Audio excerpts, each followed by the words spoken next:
Bienvenue sur les news de Samir. Aujourd'hui, on va parler de l'actualité, les tensions algéro-françaises. Et donc voilà, il y a plusieurs sujets. À ce qui paraît, les Algériens volent les retraites de la France, les retraités. Ensuite, Macron souhaite geler les avoirs de 20 dignitaires algériens, etc. Bon, il y a plusieurs tensions, on va revenir là-dessus. Vous allez voir, hein, je vais vous donner des clés de lecture pour expliquer, contextualiser les conséquences de tels actes. Mais juste avant, je vous invite à vous abonner. Ne pas hésiter à faire un don sur Tipeee, me rejoindre sur TikTok. Et je rappelle que d'ici peu de temps, je serai en live tous les soirs de 21h30 à 23h. Donc, on va pouvoir démarrer. Alors, c'est intéressant parce qu'il y en a beaucoup qui ne comprennent pas qu'une action amène à une réaction, hein. C'est le principe, c'est la vie. En France, on n'a pas compris encore ce genre d'acte, hein, malheureusement. On a les politiques qu'on mérite. Et donc, nos politiques ne sont pas au courant de ce genre de choses. Il faut savoir que ça nuit à l'économie française globale. Je vous explique. Le nerf de la ère diplomatique. La France songe sérieusement à geler les avoirs de 20 dignitaires du régime. Je rappelle que Abdelmajid Tebboune a été élu démocratiquement. Alors que Macron, on se pose des questions, hein. On se pose des questions quand bien même il y a eu les élections législatives et européennes qui ont montré un camouflet pour tout ce qui était LR, PS, la Macronie, et pourtant c'est eux qui sont au pouvoir. Les deux formations qui se sont partagées les votes, le RN et la France Insoumise. Non, Samir, c'est le nouveau Front Populaire. Non, arrête là, les filles, point. Ils n'ont strictement rien eu au pouvoir, donc c'est problématique. Bref. Selon l'Express, les ministères de l'économie et de l'intérieur planchent sur des sanctions financières contre un groupe d'officiels algériens propriétaires de biens en France. Une mesure déjà évoquée par Bruno Retailleau auprès de nos confrères en janvier dernier, qui serait dégainée en cas de nouvelle escalade entre les deux pays. Une liste regroupant une vingtaine de noms a été établie selon une source gouvernementale citée par l'hebdomadaire. Ces hauts responsables algériens, occupant des postes clés dans les sphères administratives, sécuritaires et politiques, possèdent tous des biens ou des intérêts financiers en France. Alors, je contextualise très rapidement, il faut savoir que ça arrive souvent qu'un homme politique, que des industriels, que ceci ou cela, il ait des intérêts économiques, il ait des biens à New York, à Moscou, à Paris, et ainsi de suite. Ça, c'est une chose. La problématique, c'est comme ce qui se passe avec Moscou. Moscou, là, c'est ce qu'ils font. Ils ont gelé les avoirs de dignitaires russes en France, et ils veulent carrément, là, c'est une autre étape, prendre l'argent. Problème, c'est que si, c'est interdit, mais si la Russie voit ça, elle fera de même sur son territoire. Elle récupérera l'argent et ainsi de suite. Ce qui veut dire que, par exemple, excusez-moi pour les Algériens qui nous regardent, je sais, je suis pas un grand connaisseur, mais s'il y a des entreprises Peugeot en Algérie, par exemple, eh ben on dit, ben c'est à nous maintenant. Donc ce qui veut dire que on enlève Peugeot, on appelle ça Samir, tu vois, on appelle ça la chaîne Les News de Samir, et les Algériens vont créer des voitures au nom de l'Algérie. Tout a été préparé. Donc vous voyez comme quoi que les conséquences peuvent être terribles, hein. Si on ne respecte pas la loi et les contrats, ce que la majeure partie des mondes fait, des pays du monde font, il n'y a plus de respect. Vous voyez ce que je veux dire ? Et donc, et même au-delà de ça, en Algérie, beaucoup, et c'est ça le danger, beaucoup disent mais qu'est-ce qu'ils ont été investir en France? Et le problème aussi de prévenir, c'est que petit à petit, ces gens-là, bah, en fait, retirent leur argent de la France pour le mettre ailleurs. Autre point, hein, c'est pour ça que vous allez me dire oui, mais c'est pas grave. Pourquoi tout le monde respecte? Parce que si tu ne respectes pas, tu as une mauvaise réputation. Et donc, comment dire ça? C'est-à-dire que tous les autres pays vont enlever aussi. La Russie, ils vont enlever leur truc, l'Ukraine, machin, ils vont se dire la France, c'est pas sérieux, ils sont capables, en cas de tension, de ne pas respecter un contrat et donc de retirer ma thune. Donc, salam alaikum, j'arrête d'investir en France.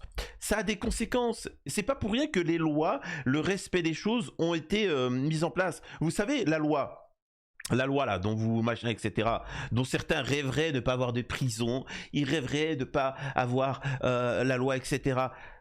S'il n'y a pas ça, ça s'appelle l'anarchie. Hein. Tu sais, quand tu roules et qu'il y a un feu rouge, c'est pas fait pour t'embêter le feu rouge, tu vois. Hein. C'est fait parce que il y a d'autres qui passent et qui fut à temps quand il n'y avait pas de feu, ça se rentrait dedans et ainsi de suite. Donc vous comprenez, tu vois. Donc il y a un intérêt. S'il y a un respect au niveau de certaines lois internationales, c'est qu'il y a un intérêt derrière, quand même.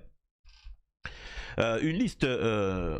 On estime que 801 membres de la nomenclatura algérienne a des intérêts financiers en France, viennent en France régulièrement, et ce sans compter les militaires, précise cette même source. Paris envisage de publier cette liste si Alger prend de nouvelles mesures hostiles à l'encontre de notre pays. Sanctionner les actes d'ingérence. Et ensuite, cela se ferait sur le modèle des oligarques russes, poursuit cette même source. À la différence du gel des avoirs des ressortissants russes en France, celui des fonds algériens n'est pas encadré par des règlements de l'Union européenne. Les ministres de l'économie et de l'intérieur disposent du pouvoir de geler les avoirs des personnes accusées de commettre des actes d'ingérence. Vous comprenez pourquoi il y a eu de fausses accusations contre les dignitaires algériens? Ce terme, désormais inscrit dans la loi, désigne un agissement commis directement ou indirectement à la demande ou pour le compte d'une puissance étrangère, en ayant pour objet et pour effet de porter atteinte aux intérêts fondamentaux de la nation. Ce gouvernement français pourrait donc en théorie bloquer les patrimoines détenus par certains officiels algériens en France. Ces derniers se verraient alors interdits d'accéder à leurs propriétés, à leurs autres biens ainsi qu'à leurs comptes bancaires, et ce pour une durée initiale de 6 mois renouvelable. Une réplique qui s'ajouterait à la longue liste de sanctions d'ores et déjà infligées de part et d'autre de la Méditerranée. Donc en résumé, il faut vendre. Nous avons ici un pays, l'Algérie, qui respecte le droit international, les règlements, et la France qui n'en a mais strictement rien à battre. Problématique, c'est que la France, je sais, hein, ça déplaît quand je dis ça, c'est un pays pauvre. L'Algérie est un pays riche. Oh mon Dieu, qu'est-ce que tu dis? Oui, oui, vous êtes le pays. Moi, ça me dérange pas que les Français pensent être un pays riche. Voilà, pour ceux qui connaissent l'art de la guerre de Sun Tzu, moi, ça me dérange pas. C'est comme les Chinois. On rigolait avec les Chinois. Et puis au final, hein, maintenant, regardez où c'est qu'ils en sont. C'est pas grave, rigolez, rigolez. Même si vous savez que vous êtes, par exemple. Avec les tensions, l'Algérie a coupé des contrats à la France. La France ne peut pas faire ça avec l'Algérie. L'Algérie est autonome.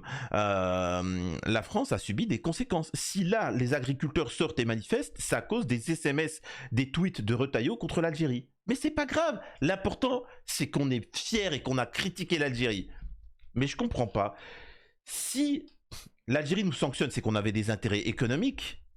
Et donc, on les a sacrifiés pour les critiquer.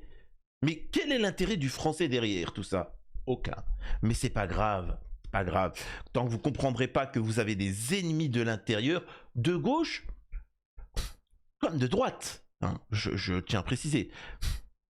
Outre la détention de l'écrivain franco-algérien Boualem Sansal, plusieurs sujets nourrissent la crise, parmi lesquels la question du Sahara occidental, dont Emmanuel Macron a récemment réaffirmé la souveraineté marocaine. Alors c'est pas à lui de réaffirmer, hein. C'est pas à lui, hein. Le discours hostile de certains influenceurs franco-algériens et le refus de l'Algérie d'accepter le renvoi de ses ressortissants en situation irrégulière, notamment l'auteur présumé d'un attentat, etc. Blablabla. Bref, si réellement il avait commis un attentat, il serait en tôle. Il serait en tôle et on le renvoie pas dans son pays. Faut arrêter de déconner. Donc voilà. Vous me dites ce que vous en pensez. France-Algérie, comment les entreprises s'adaptent? Donc voilà, suite à la tension, en fait il n'y a pas d'adaptation, c'est juste la France encaisse les coups. Je répète que le français a cette particularité de prendre les coups de la classe dirigeante. Il n'y a pas de... C'est pour ça que ça me fait rire moi quand j'entends les Français parler de Trump. Moi qui est trumpiste, ça me fait rire d'entendre les Français de gauche ou de droite, d'extrême droite, dire oui Trump c'est comme si... Il n'y a strictement aucun homme politique en France qui pense d'abord l'intérêt fondamental des Français. Aucun. Aucun. Je le répète. Donald Trump, il a dit Israël ne nous rapporte rien, je m'en balèque. L'Ukraine me rapporte rien, je m'en balèque. Moi, je fais la paix avec ceux qui ont du business. Je vais chez les pays du Moyen-Orient. Je m'en fous, je fais la paix avec l'Iran. Il y a du business, etc. La Corée du Nord, j'y vais. C'est vrai ou c'est faux? Parce que c'est dans l'intérêt des Américains. En France, toute décision n'est pas prise dans l'intérêt de la France, mais d'une autre entité étatique et de lobby. Fâchez-vous comme vous voulez, c'est pas mon problème. Tu vois. Et là, c'est pour ça que je vous dis, il n'y a strictement aucun patriote en France. Aucun souverainiste.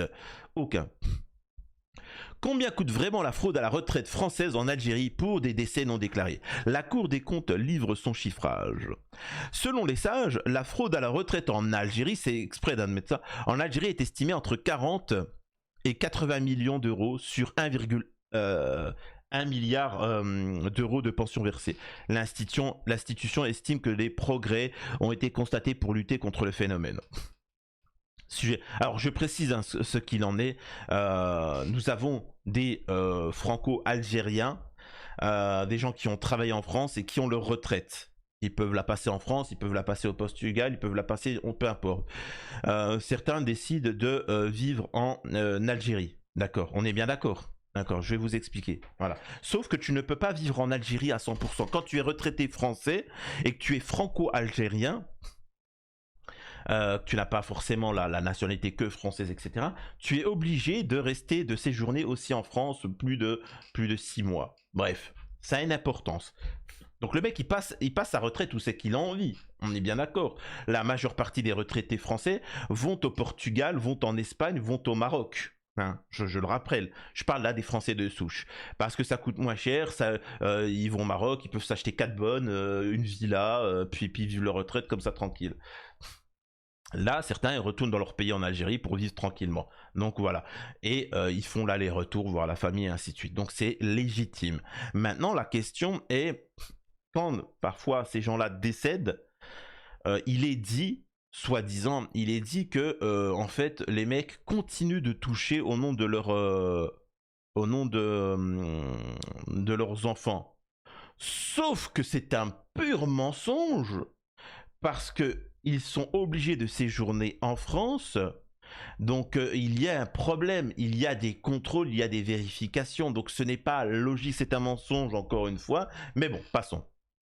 Sujet régulier de polémique ou d'infox, la fraude à la retraite française en Algérie par non-déclaration de décès peut être estimée entre 40 et 80 millions d'euros sur un total de 1,1 milliard de pensions versées selon un chiffre de la Cour des comptes publié lundi. Pour le Maroc, autre pays régulièrement pris pour cible, la fraude à la retraite française peut être estimée à 12 millions d'euros sur un total de 0,4 milliards versés dans ce pays, selon les chiffres figurants, blablabla, sur l'application du budget de la sécurité sociale. Et d'une manière générale, l'Algérie est le premier pays pour le versement de retraite du régime général hors France. Viennent ensuite le Portugal, blablabla. En fait, il y a rien, C'est-à-dire que il y a peut-être même, hein, ça a été dans l'enquête, il explique bien que parfois c'est des oublis, des problématiques, des mises, tu sais, le temps de la procédure et ainsi de suite. Mais on voit encore une volonté de tomber sur l'Algérie. Comprenez bien que tous ces éléments-là ont un seul but: mettre en difficulté le français.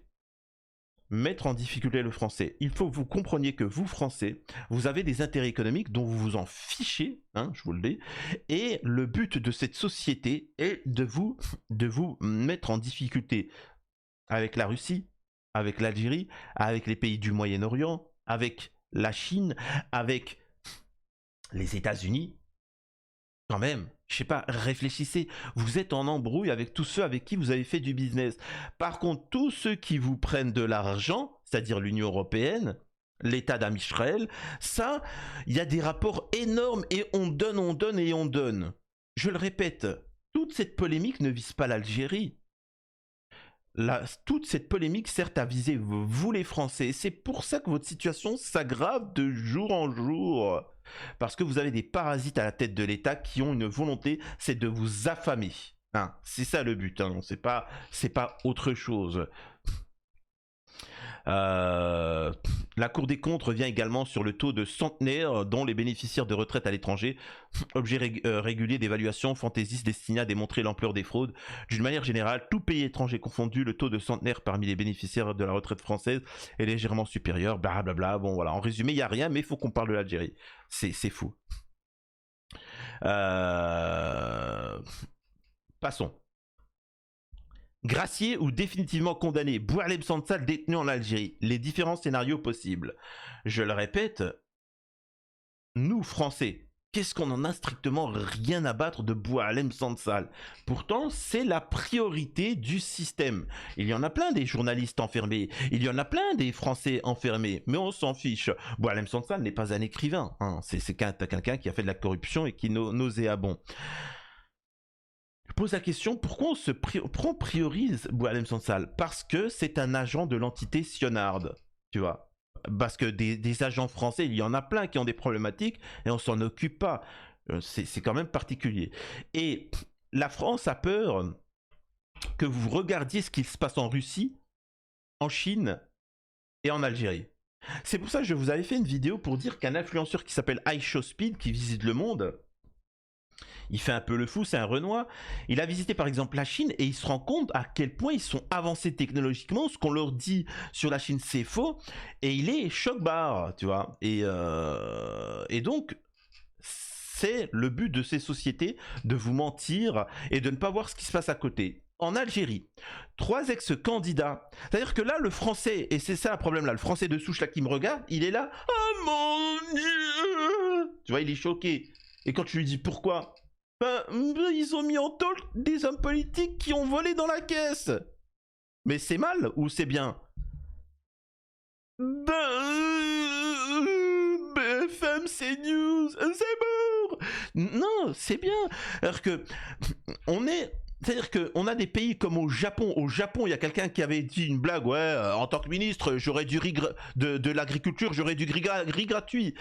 Rien que d'avoir fait une blague, il a été jeté.